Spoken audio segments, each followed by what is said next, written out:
victory starts in our mind. When your vision is limited, your life will be limited.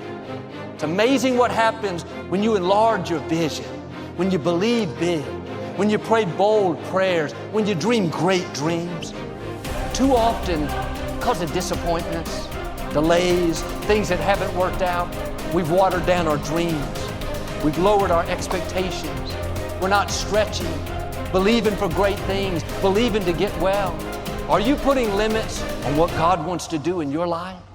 Are you focused on what you think can happen only in your ability? Your existence is constantly an engagement with the universe, but your mind becomes against the universe. If you create a psychological condition that you're against or you're in competition with the universe or the cosmos, obviously you will feel crushed for small things. Your default mode is to say, I'm an imposter, I'm a loser, I'm not likable, nobody likes me, I'm not lovable. It has become part of your default mode network. And it's super important for you to realize that just like I could go from being a right-hander and teach myself how to be a left-hander, it is the exact same process for you to go from somebody who defaults to thinking negative garbage to becoming somebody who thinks directly. And just like learning to go from writing with your right hand to teaching yourself to write with your left hand, it is going to be a process, not an event.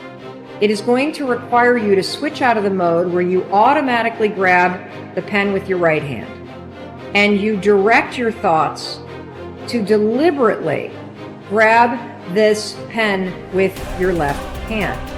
Things are going well, you're happy. When things are not going well, you're sad. But when you learn how to self-regulate and create more coherence in your brain and heart, then you're no longer dependent on your outer world controlling your mood. When you're inspired by something or someone in your life, you feel the magic. Now's the time to be the magic. What are you going to do? Are you going to let the masters inspire you to feel it, or are you going to strive to be a master? It's your choice. The magic is waiting, not only for you just to feel it, but to be it. Nobody can take this away. The first step is getting completely and brutally honest enough to say, I am tired of myself. When you say, I'm sick and tired of being sick and tired, that's the facilitator of change. That's when you're ready to say these words, no more excuses. No more excuses. You know that you have an image of yourself inside. When you stand in front of a mirror, you see a reflection of the physical you. But that's not the real you. You have a picture of yourself in your mind. You know, Dr. Maxwell Maltz wrote a book back around 1960. It was called Self-Image Psychology, Psycho-Cybernetics. It's a phenomenal book. He said it was the greatest discovery of his generation. He was a cosmetic or reconstructive surgeon, and he found he would do work on people. He might have done a nose job or removed a terrible scar. And he noticed that when he did that, there was a phenomenal change in their personality. But he noticed with others, he would make a phenomenal physical change and there was no change in their personality. And that led him to postulate that we have two images. We have the one that's coming back from the mirror, but we've got an inner image. And that inner self-image is literally controlling our life. You will find people that have very poor self-image or low self-esteem. They won't look you straight in the eye. They're afraid to shake hands with you. They're very shy and withdrawn. They go through life hiding from life. They don't like themselves. They don't know themselves. Do you know when a person improves their self-image, they change their entire life. Their income changes, their relationship changes, their health changes. And do you know how you do that? Start studying you. Start to find out more about you. There's something phenomenal about you. Do you know when I began to study this material 57 years ago, I had very poor self-image. I had low self-esteem. I took dumb jobs. I never earned any money. I never had fun. I had poor relationships. And as I started to study real solid information, everything in my life started to improve. I've got friends all over the world today. I earn millions of dollars. I'm in my 80s and I got as much energy as a person in their 30s. You see, when you start to understand really who you are, you're God's highest form of creation. There's things about you that just about blow your mind as you start to study and really understand them. You'll walk a little taller. You'll stand a little straighter. And you know something? You'll enjoy a whole lot more of life. The moment you think you're the most important person in every room that you're in, the moment that your ego screams more loudly than your hunger to grow and represent mastery is the beginning of your descent into obsolescence and irrelevance. You are only as good as your last performance. I remember reading about one of the icons from Hollywood, and he said it. He said, I'm only as good as my last picture. It's so easy to sort of hang your hat on something you did a year ago or 5 years ago or 10 years ago. Maybe, you know, the great musicians, they all have that in common. It's not like, oh, I did this album 40 years ago and I'm sort of still dining out on that great masterpiece. The great ones, the people of great influence, the people of great creativity, they understand that you're only as great as your last performance. The elite athletes I've mentored, this is how they see it. They say, last year's championship performance is this year's starting point. So look, we all want to be satisfied. We all want to be happy. We all want to wake up every day and go through life feeling a sense of joy.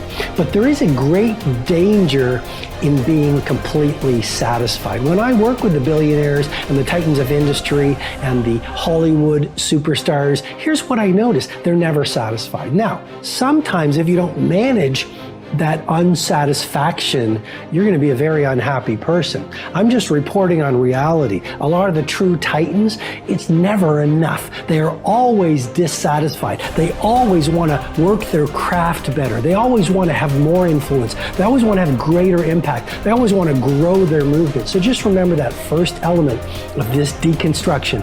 Satisfaction breeds stagnation.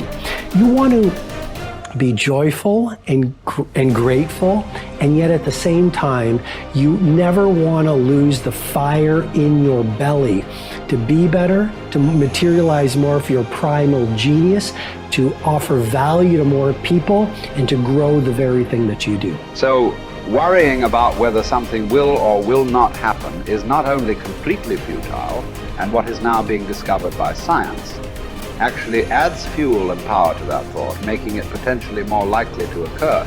Not all of your thoughts have the capacity to change your world. Only the habitual ones, or those that are fueled by emotional intensity.